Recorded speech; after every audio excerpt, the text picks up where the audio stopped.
Hello everybody, this is Stephen Pugh of the Home Bible College. We want to do a little lecture for the second year students of the Home Bible College, and this time the lecture is on the books of Samuel, 1st Samuel and 2nd Samuel. Now they're both Old Testament books, and the first book of Samuel is a large book of 31 chapters written by Samuel but with Nathan and Gad. Obviously, Samuel is unable to write his own obituary. So written primarily with Samuel, but also with Nathan and Gad assisting him at the end. Now, the book of Samuel records the transition from theocracy to monarchy.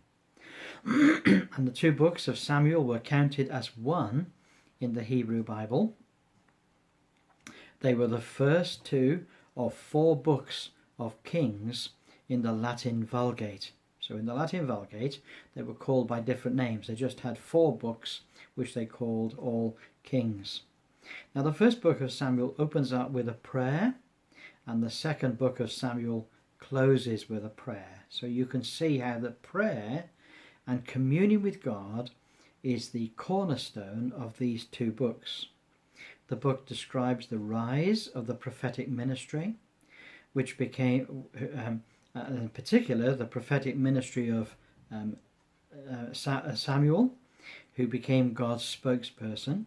Previously, when the people wanted to hear from God, they went to a priest. There were prophets, but really Samuel is sort of the first of the great prophets of Israel. Now in 1 Samuel chapter 10 verse 25 it says, "Then Samuel told the people the manner of the kingdom and wrote it in a book and laid it up before the Lord. And Samuel sent all the people away, every man to his house." And in Hosea chapter 13 verse 1 it says, "I gave thee a king in mine anger and took him away in my wrath." And that really summarizes the book of 1 Samuel.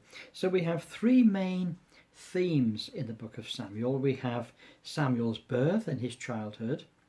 We have the incident in the life of Israel when Saul is made king and when he is then subsequently rejected by God for disobedience. And then we have the third theme, which is the anointing of David as king and of the story of his first greatest victory over Goliath. So from chapter 1 to chapter 8, we focus really on Samuel, God's prophet. I won't go into all of the details, by the way, of every chapter, but we're just going to give you this little overall view. Then from chapter 9 to 15, we have Saul, the people's king. This is the one that the people chose. He wasn't particularly the one that God chose. And it's a very long and a very sad story. And then from chapter 16, really until the end of the book, we have David. He is God's king. He's the man after God's own heart. And the concept there is he's a man who loves God and who understands God and does the will of God in his life pretty well. So this is the story of 1 Samuel. Now 2 Samuel, I could call it David's successes and struggles.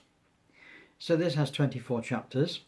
We don't specifically know who the author of this book is. It could be that there's lots of suggestions. I won't even make a guess.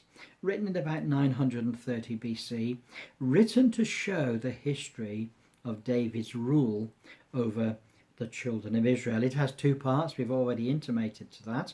We have David's successes, and then David's struggles.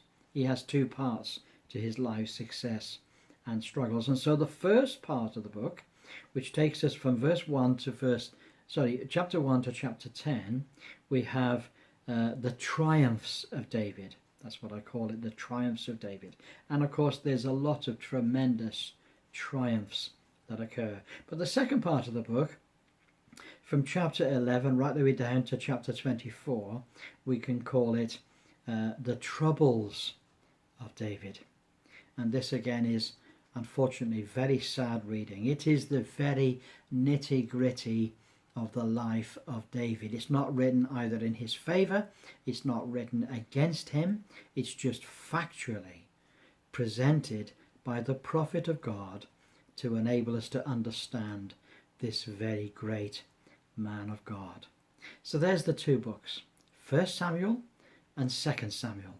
1 Samuel is Samuel, Saul and David, and the second book is David's triumphs and David's troubles.